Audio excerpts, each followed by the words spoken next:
Welcome back to the Heat of the Moment podcast. This is episode 10. It's your boy, Rude Boy Sosa baby, Sauce, whatever you want to call me. Hey man, y'all go ahead and like, comment, subscribe before we get into this video. Again, reporting live from Rude Boy TV. This is the Heat of the Moment podcast, episode 10. Let's get it. But yeah, man, today's episode is a little bit different because now I ain't really been talking to y'all about the football side of things, but we're going to bring a little football video to y'all. I know y'all been hearing, had a big move yesterday. DeAndre Hopkins, the wait is over. DeAndre Hopkins, drafted to the Houston Texans, then played for the Arizona Cardinals. Now DeAndre Hopkins makes his way to the Tennessee Titans. Let's go. DeAndre Hopkins signed a 2-year deal. $26 million, $13 million a year to go play for the Tennessee Titans. Now y'all may be like, like, dang, why he go there? I don't like that move for D-Hop. Y'all wanted him to go what? To the Ravens to go play with Odell? What y'all want? Go to the Dolphins? I would have loved that. Super Bowl champs for sure. Which I wanted the Jets, like the Patriots. He talked to Belichick. It looked like it didn't work out.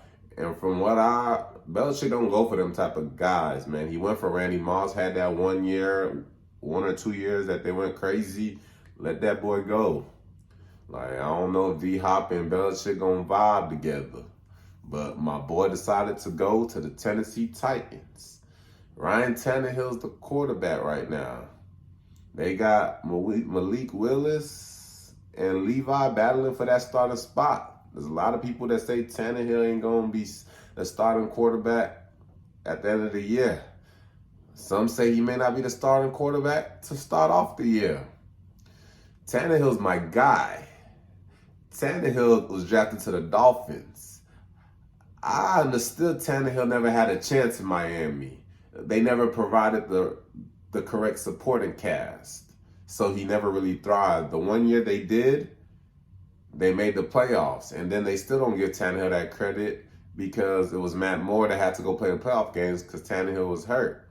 It was the same year Ajayi had, I think, 3 200-yard rushing games? Hey, when you provide the support, Tannehill can manage and play well. So in Tennessee, since he's gotten to Tennessee, Tannehill's been balling.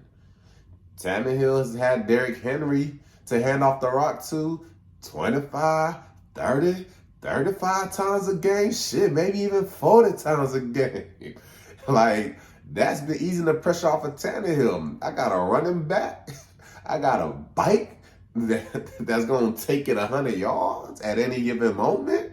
Hey, now all I got to do is drop back and feed the play action. Somebody going to be open. They crowding the box for Tannehill.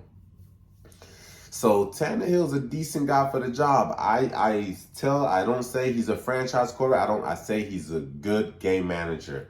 He can play with the best of them. You give him the stars, he'll ball. And he did that. He showed that with A.J. Brown.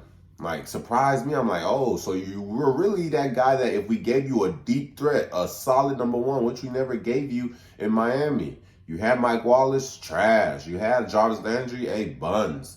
Like, now you had what? A.J. Brown, and you was balling with that boy. You showed that if you give him a good number one, he gonna ball out. So you take the number one option, A.J. Brown, away from him, and Tannehill goes back to the Tannehill that we all saw on the Miami Dolphins. And it's like, as if any quarterback, as Matthew Stafford. You take Kupp away, Matthew Stafford is buns. He's the guy you saw in Detroit. You take Calvin Johnson away, he's buns. All these game managers that Joe Flacco, you take the star receivers, buns. All these guys I give credit to, they all buns. They all buns. Tannehill is just as good as them. Matt Ryan, Tannehill is just as good. Carson Wentz, just as good. Jared Goff, just as good. All y'all, those guys y'all gassed. Tannehill is just as good a game manager as them. Kirk Cousins, just as good. Alex Smith, just as good. Back to D-Hop. D-Hop comes to Tennessee. He's going to go fit into that number one receiver option role and still try to show that he could be a number one guy. I know he took the suspension, doing the drug, whatever he was taking. So he still got a point to prove. Can he still be that number one? He's 30. He's 31 years old. Can he still be that number one for Tannehill? I think Tannehill needs somebody to throw it up to, go get it, and I feel like he can still be that guy. They still got Derrick Henry, so I feel like it's a good, play action, D-Hop. Feed Derrick Henry, play action, D-Hop. And then they got Treylon Burks on the come up, so they got talent on the way, but I feel like if AJ Brown can ball out in that number one role with Tannehill, D-Hop will easily slide right in and ball in that number one role for Tennessee. It's like, okay, will he have as much success as A.J. Brown? He's a little older now. Is he going to still be the same guy? That remains to be seen. Is Tannehill the guy to make D-Hop still be that guy? Or does it need to be one of the younger quarterbacks, Malik Willis? What we saw Malik Willis last year, we didn't see too much good from him. But this is going to be another year, another step. The Levi guy, we don't know what that guy could be. We're going to see. Can he be the guy to take D-Hop to the next step? But what does that mean for Tennessee at the moment? Tennessee is in a division with the Texans, the Colts, and the Jaguars. I feel like the Jaguars are coming up to try to take that division.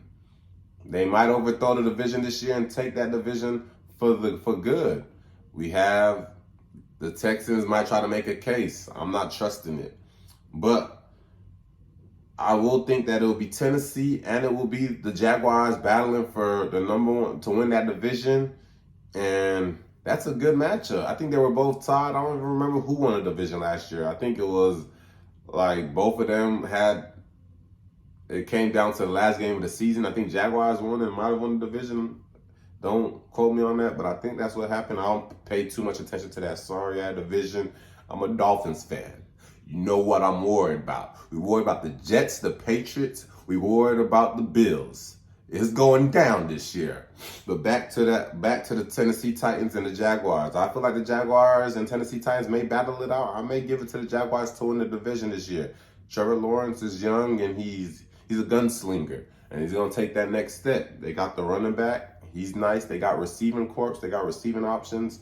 They got the D. So, but for as far as D-Hop, he can change that. He can change that narrative and easily take Tennessee back to them days where we handed off 25, 30 times, as much as Derrick Henry can take. And then we freaking play action pass. Tannehill will get you about 2 touchdowns to D-Hop in a game when freaking Derrick Henry's going crazy or the box is loaded. So I do think they can be a playoff contention. Do I think they can win a Super Bowl with this squad? Tannehill could take you so far. Everything has to be perfect. They had the chances where the defense was unstoppable. Tannehill came back and showed you kind of who he is in those moments of, hey, game-winning drive, I got to make things happen, and Derrick Henry probably can't do it for me this drive. I got to get it to D-Hop. I got to get it to other players. I got to will and deal. And when it's time to will and deal, game-winning drive, Tannehill hasn't shown that yet. So that's what I don't think they're Super Bowl contenders. The AFC's loaded. You got to get through the Chiefs, the Bills, the Dolphins, the Bengals. I don't know for the Tennessee Titans. So D-Hop going there, you may have played yourself. But I know you wanted to get paid. Not everybody probably would have paid you this much. 13 mil. I don't know how much of it was it about the money, how much it was about winning. But I did see they added stipulations to his contract. So let's go over those stipulations. He's getting 13 mil each year with a chance to get, it will be a 2-year, 26 mil deal worth up to 32 million. So he has a chance to get 3 million for each year. And this is how they break it down.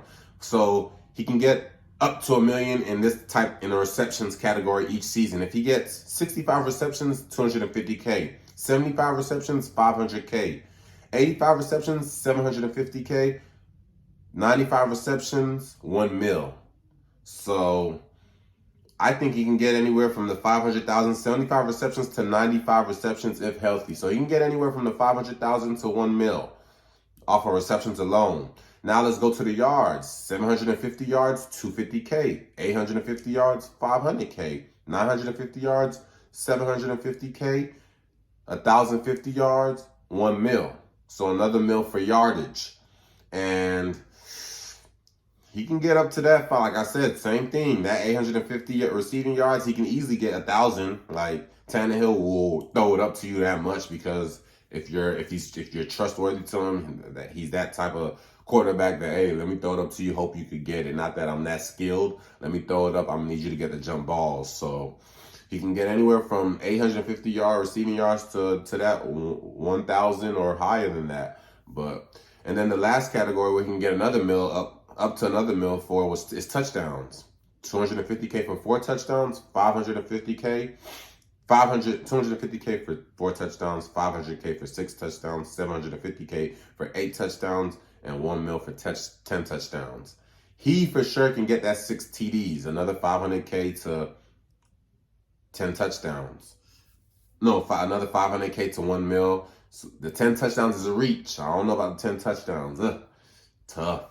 But I think he could get that. He could get 10 touchdowns. It's reasonable. AJ Brown could do it. He could do it. Like, it's reasonable. It depends on if Tannehill's healthy. It depends on if the quarterback situation is fluid. It depends on if the box is crowded for Henry. It depends on if Henry's healthy. If Henry's healthy, that's tough for Hop. It's tough for Hop to get touchdowns if Derrick Henry's not healthy because that offense runs off Henry.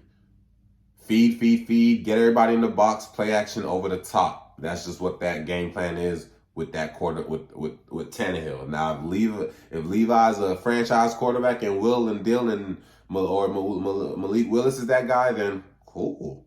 Then maybe the offense can change. And I think that's where they're trying to go through that transition. We need a quarterback that can do more. Tannehill, we gave you 4 years for whatever, 4 or 5, and it's been the same kind of outcome. Which is like, I know Tannehill's a game manager, and that's the best that it'll probably be. But we'll see. We'll see what this means. We'll see if this can become a Super Bowl contending team. If it can take them back to 2-3 years ago with the Super Bowl winning defense, and the offense needs to take them over the hump. We'll see if they're back there. But we've been waiting for where D-Hop would go. We still have Dalvin Cook we're waiting on, but he's made his decision. And I guess Dalvin Cook probably ain't going to be playing with D-Hop this season because I don't see Dalvin Cook going to where Derrick Henry is. So we got 1 star free agent off the books in Tennessee.